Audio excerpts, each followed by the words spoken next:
بسم الله الرحمن الرحيم. مشاهدينا الكرام، السلام عليكم ورحمة الله وبركاته. أهلا بحضراتكم في لقاء متجدد من برنامج قوارير. في زمن الآن أصبح بتتسارع فيه التغيرات الاجتماعية والفكرية، وبقينا بنسمع عن أصوات كتير بتتعالى بالمطالبة بالمساواة بين الرجل والمرأة والمطالبة بحقوق المرأة. الأمر تخطى أصلا حدود المطالبة بالحقوق ووصل إلى المطالبة بإعادة تشكيل الأدوار والعلاقات داخل الأسرة والمجتمع.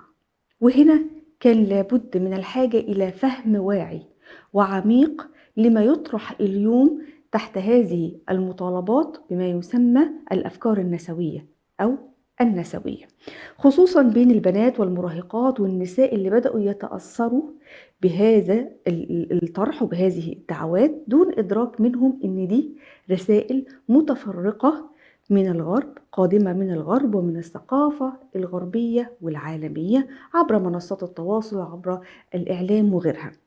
الله سبحانه وتعالى جعل للأسرة مكانة راسخة في بناء الإنسان والمجتمع، وبين سبحانه وتعالى مبدأ التكامل بين الرجل والمرأة في أصل الخلقة والتكليف، فقال عز وجل: ولا تتمنوا ما فضل الله به بعضكم على بعض، للرجال نصيب مما اكتسبوا وللنساء نصيب مما اكتسب. الآية الكريمة بترسخ مبدأ مهم جدا، وهو إن الاختلاف بين الجنسين ليس صراعا ولا تفاضلا ما بينهم، بل هو تنويع في الأدوار والقدرات لحكمة أرادها الله سبحانه وتعالى، وإن لكل فرد منهم نصيبه وحقه وقدره بما وهبه الله سبحانه وتعالى من فطرة واستعداد. من خلال هذا الفهم المتوازن للخلقة والهوية الإنسانية نقدر إن احنا نميز بين حق المرأة الحقيقي المشروع واللي قال به الله سبحانه وتعالى، وبين الأفكار اللي بتسعى إلى إعادة تشكيل العلاقة بين الجنسين أو تذويب الفوارق الطبيعية ما بينهم. والحقيقة إن مع انتشار موجات النسوية في العالم، خاصة التيارات الراديكالية منها، امتد تأثيرها للمجتمع العربي وللمجتمع المسلم مع الأسف الشديد، وبقت الأفكار دي بتطرح كبدائل عن البناء الأسري، وأصبحت كمان صدام مباشر مع الأدوار الفطرية للرجل وللمرأة. وما زال المآخذ الكتير المأخوذة على الاتفاقيات الدولية، على سبيل المثال سيداو اللي بتدعو في مادتها الخامسة لتغيير الأنماط الاجتماعية والثقافية لأدوار كل من الرجل والمرأة، وهو بند غير مقبول لا شرعا ولا عرفا، وطبعا بيحمل كتير من الآثار السلبية على البنات وعلى النساء، بيأثر تأثير مباشر على مفهوم الأسرة والهوية والاختلاف الفطري الذي خلق الله عليه الجنسين. وبناء عليه فحلقتنا اليوم بإذن الله تعالى نفتح الملف ده بوعي وبعمق لنفهم ما هي النسوية فعلا، وإيه هي الأفكار أو التيارات الراديكالية، وإزاي تسربت هذه الأفكار لمجتمعاتنا العربية ولبناتنا المسلمات. كل التفاصيل دي هنعرفها مع ضيفتنا الفاضلة الدكتورة كاميليا طولون، رئيس لجنة الأسرة بالاتحاد العالمي لعلماء المسلمين. أهلا ومرحبا يا دكتورة. أهلا أهلا بيك يا أستاذة ندى، حياك الله. أهلا ومرحبا بحضرتك. الحقيقة في الآونة الأخيرة أصبحت الأفكار النسوية منتشرة ما بين البنات ما بين النساء، والمطالبة بحقوق المرأة، وأفكار كتير إن شاء الله هنتداولها مع حضرتك. ولكن خلينا في البداية نعرف مع حضرتك مع كل مشاهدينا تعريف النسوية بشكل عام ومبسط، وإزاي نشأت التيارات الراديكالية بأفكارها المنتشرة الآن ما بين البنات ما بين النساء. بسم الله والصلاة والسلام على رسول الله. مهم جدا فعلا هذا الموضوع، اختياره وتوقيته. هي بس قبل ما ندخل في النسوية هعلق على كلمة واحدة اللي هي المطالبة بحقوق المرأة. احنا كلنا مع حقوق المرأة على فكرة، محدش ضد حقوق المرأة. هي اللعبة اللي بتتلعب تعريف ايه هي الحقوق. احيانا التنازل عن الحقوق بيسموه حقوق، فانا تطرق لها بس خليها معانا في النقاش، يعني نرجع لها ان شاء الله. تمام. فكرة النسوية نفسها بدأت يعني بحركة تحرير المرأة، زي يعني ما احنا عارفين ان هي في فترة من الفترات في العصور الظلامية يعني كانت المرأة بتعامل في أوروبا معاملة سيئة جدا، كأنها شيء يورث ويباع ويشترى بعد جوزها، بالذات بعد وفاة زوجها. فكانت تحرم من الحقوق الأساسية، تعامل يعني عملوا مؤتمر علشان يعرفوا المرأة هي إنسان ولا كائن، لا يعني مش إنسان. فطبعا شوفي المستوى يعني كانت المرأة تعامل من خلاله، وربنا خلق الإنسان ذكر وأنثى حر وكامل الإرادة وكامل الأهلية والمسؤولية. فداخلها رغم أن المجتمع كله بيعملها بهذه الطريقة، بس داخلها فطرتها رفضت هذه المعاملة، فانتفضت وتأسست حركة تحرير المرأة لحصول المرأة على الحقوق الأساسية الإنسانية اللي أي إنسان لازم يحصل عليها. وتزامن هذا مع عدد من الأحداث اللي حصل عصور، عصر النهضة، ثم عصر التنوير، ثم دي أحقاب مرت بيها أوروبا، بحيث ان هي الثوره الصناعيه كان لها تاثير كبير جدا على المنظومه نفسها. ثم الثوره الفرنسيه، الكنيسه كانت بتحكم في اوروبا بشكل فيه شيء من التسلط والتحكم والظلم. فلما انتفضوا الناس انتفضوا على الكنيسة، يعني انتفضوا على الدين تماما، رفضوا ان الدين يكون ليه اي علاقة بحياتهم تماما، وبالتالي عادوا تعريف الانسان نفسه. يعني الانسان اللي ربنا خلقه ذكر وانثى، وزي ما تفضلتي في المقدمة له ادوار معينة ومحددة، الرجل له أدوار والمرأة لها أدوارها اللي بيها الأسرة تكتمل والمجتمع مبني على الأسرة، فيكون المجتمع متماسك. ثاروا على كل حاجة، حتى إعادة تعريف الإنسان، قالوا لا، الإنسان يعرف نفسه زي ما هو عايز، مفيش حاجة اسمها أنا مولود زي ما أنا كده، لا، أنا هعرف نفسي واختار نوعي واختار ديني واختار هويتي واختار أدواري، أنا اللي هختار كل حاجة، وانا المجتمع يخدمني، وانا الدنيا كلها تخدمني، وانا محور الكون. عارفه بقى يعني حد ايه تمرد على كل الثوابت. فده كان نتاج اللي بيسموها الحداثه. ده نتاج الحداثه اللي هي مرت بالمراحل اللي انا ذكرتها، النهضه والتنوير وعلى الثوره الصناعيه والثوره الفرنسيه والكلام ده. نشأت بقى حاجه اسمها النسويه الراديكاليه كناتج من نواتج ما بعد الحداثة. مؤسسة هذا الفكر يعني بيسموها النسوية، واحدة اسمها سيمون دو بوفوار. أيوه. متمردة أيضا على كل شيء، يعني كانت بتقول أنا لا أخلق امرأة، أو الإنسان لا يخلق امرأة ولكن يصير امرأة. يعني هي حتى أنا مش مولودة امرأة، لا، ده أنا مولودة إنسان محايد تماما، ماليش أي صفات معينة ولا خصوصية ولا أدوار. المجتمع هو اللي فرض على ده، وفقا لسيمون دو بوفوار. المجتمع هو اللي فرض على هذه المرأة أن تكون زوجة، أن تكون أم، أن تكون إن هي تنجب، إن هي تربي أولاد، إن هي وهكذا. فهي متمردة تماما على فكرة إن هي ليها أدوار، يعني تعتبر الأسرة هي سجن للمرأة، يجب المرأة لكي تتحرر إن هي تتخلص من الأسرة. أيوة، ده قيد العبودية في رقبة المرأة. فطبعا هذا الفكر الحقيقة يعني البعض بيعتبر إن دي موجات، يعني النسوية، حركة تحرير المرأة تطورت وانتقلت إلى هذا الفكر السام المدمر. والبعض الآخر، وأنا من البعض الآخر، زي الدكتور عبد الوهاب المسيري رحمة الله عليه، هو يرى لا، هو يرى إن ده فكر دخيل من ساعة ما دخل وهو بهذا الشكل، مش تطور لما قبله أبدا. وإن له علاقة وثيقة بالصهيونية. يعني حتى سمى أحد هؤلاء من الشخصيات المؤثرة جدا واحدة اسمها بيتي فريدن، وبتدرس للأسف في بعض المدارس. كنت بدي مرة في إحدى الدول الإسلامية محاضرة عن النسوية والجندر كما سنشرح بعد قليل. وطرحت مثال بيتي فريدن. بنت كانت قاعدة طالبة يعني بصوت عالي كده قالت ازاي ده احنا بندرسها كمناضلة. يعني مناضلة. هؤلاء مناضلة عن حقوق المرأة. ما انا بقول لحضرتك ان التعريفات كلها معكوسة. ايه حقوق المرأة اللي هم بيتكلموا عنها يعني؟ فهو الدكتور المسيري رحمة الله عليه سمى بعض الأسماء منهم بيتي فريدن دي، وقال إن هي مرتبطة بالصهيونية. فده وكان بيرجح فكرة إن النسوية الراديكالية، احنا نعني بكلامنا الراديكالية. راديكال يعني متطرف مجازا يعني.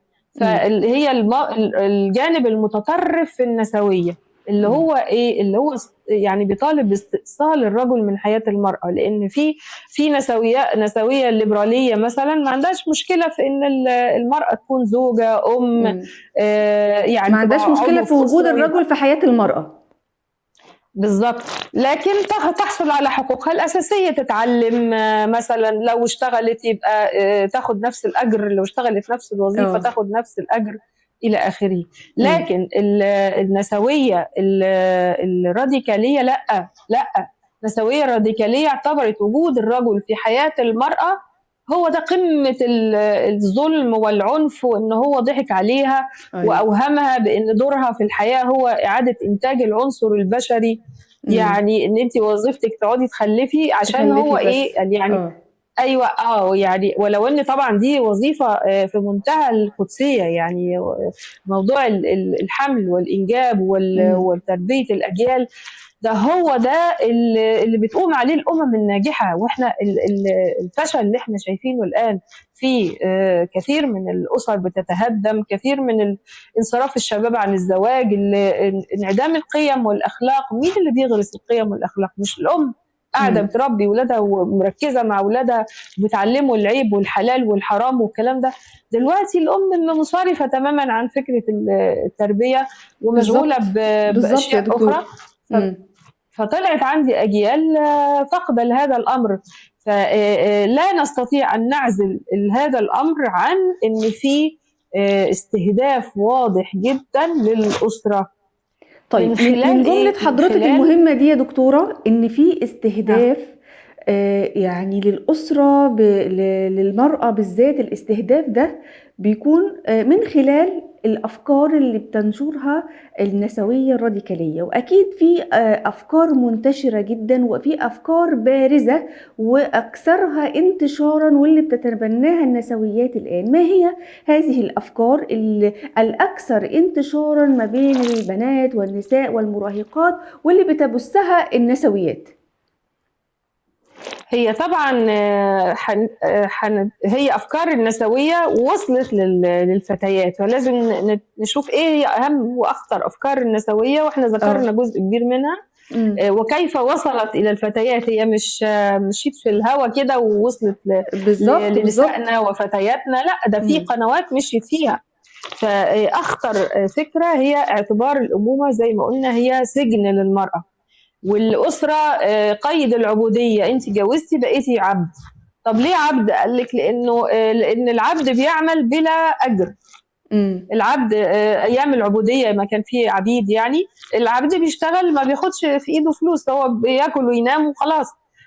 فشبهوا الزوجة وإنها زي العبد لأن هي مش بتاخد في إيدها أجر، وشبهوا الأدوار اللي بتقوم بيها الزوجة الزوجية نفسها وخدمة بيتها والإنجاب ورعاية الأطفال والكلام ده بأنها أدوار غير مدفوعة الأجر unpaid rules. المجتمع المادي والنظرة المادية، إحنا في الإسلام لا، إحنا عندنا إن أنت بهذه الأدوار بتدخلي الجنة. يعني السيدة فاطمة عليها. سيدة نساء الجنة بالضبط. سيدة فاطمة سيدة نساء الجنة لأنها زوجة صالحة، أم صالحة. لكن ليس يعني فكرة انك تبقي زوجة صالحة وأم صالحة دي حاجة، أو زوجة صالحة في ناس لم ترزق أطفال. حسن التبعل ده في حد ذاته طريق للجنة على طول. هم لا، النظرة الغربية المادية بتعتبر انه قيام المرأة بهذه الأدوار ما بتمسكش في ايدها فلوس، إذن هي فقيرة.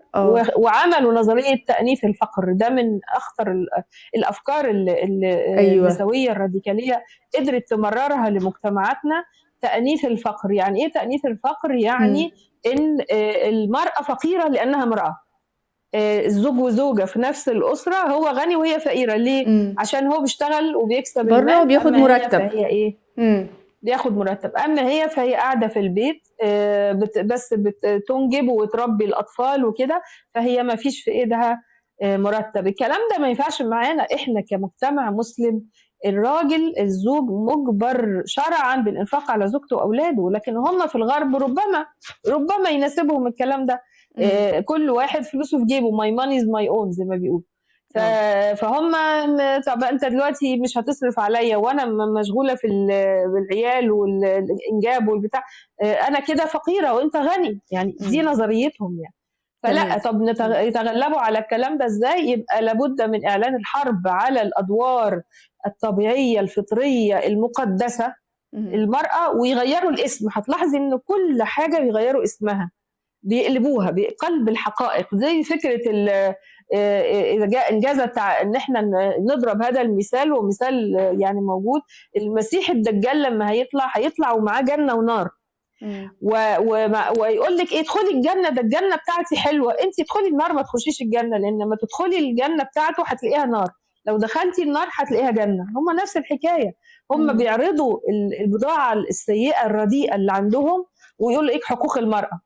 ده انا المراه لما تنزل، لما تبقى قاعده في بيتها معززه مكرمه، جوزها بيصرف عليها، ده بيسموه تهميش. ولو نزلت اتمرمطت في الشارع واشتغلت وسفت التراب زي ما بيقولوا، هي عايزه، هم عايزين هو ده الحق. ايوه، من خلال طبعا شعار ايه؟ المساواه. اذا انت قعدتك في البيت وقيامك بالادوار الام والزوجه كما يراد له، ده تهميش. شوفي زي ما بقول لك ايه، افتكري دايما مثال الجنه والنار. ده تهميش يبقى وظيفه. وخروجك بره، تصحي الساعه 6 وتنزلي وتركبي في المواصلات وتتبهدلي، ورئيسك في الشغل يعني يضايقك ويتسلط عليكي، وترجعي مهدود حيلك الساعه 4 ولا 5 من بره علشان تبداي عمل البيت والاولاد شيء مجهد جدا جدا. يعني المراه فعلا اللي مشيت ورا هذا الفكر كتبت على نفسها الشقاء. يعني المرأة قديما قبل أن تتأثر بالفكر النسوي كانت مرتاحة في بيتها ومعززة ومكرمة، ومش كان عيب أصلا إنها تخرج عشان تشتغل، عشان تصرف. طب يا دكتورة، دلوقتي في بعض البنات والنساء بيسمعونا وإحنا بنتكلم عن الأفكار النسوية، وطبعا كلها إلى الآن سلبيات، مش سلبيات فقط، بل بالعكس هي مدمرة للأسرة وهادمة للأسرة وللعلاقة ما بين الزوجين، وحتى كمان لأفكار البنات. والسؤال ده بيطرح كتير جدا من بنات ومن نساء، ألا وهو يعني الفكر النسوي كله سلبيات يا دكتورة؟ مفيش فيه أي إيجابية وحيدة نقدر نستفيد منها ونتعامل بيها، ويكون في توازن صحي بيضمن لينا ان احنا نكون عندنا وعي دون ما احنا ما نتبنى افكار سلبية او صادمة للدين او صادمة للمجتمع؟ ولا لا كلها للأسف سلبي مفيش اي ايجابية فيها؟ هو انا ليه محتاجة للفكر النسوي اصلا؟ اخد منه لا ايجابي ولا سلبي، ده ما يخصنيش. انا ما يلزمنيش الفكر النسوي. انا عندي ديني اخده. يعني الدين الزم الرجل ان هو ينفق على زوجته واولاده، ده وحش؟ طيب الدين سمح للمرأة، لم يحرم ان الست تخرج تشتغل ابدا، لكن لم يسمح ان المجتمع يفرض على المرأة غير مكلفة ان هي تعمل وتنفق على نفسها.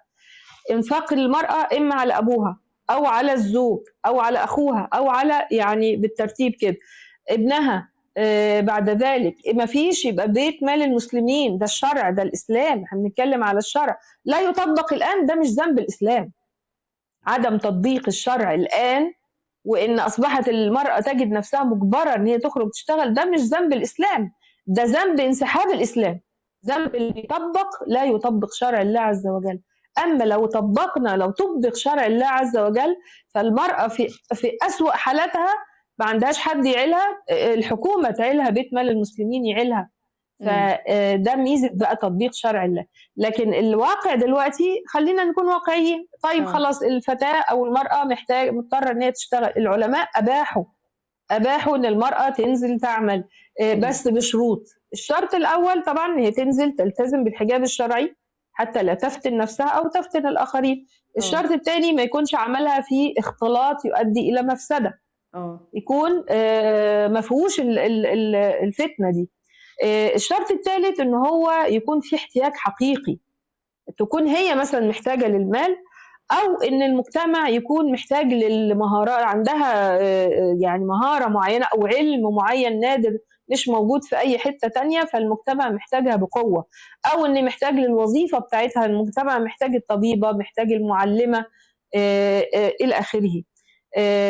وآخر شرط إن هو لا يتعارض مع الأدوار الأساسية أو المهام الأساسية، بيتها وزوجها وأولادها. يعني تتصرف بقى في حاجة، مش ترميهم في حضانة، لا، مش ده التصرف.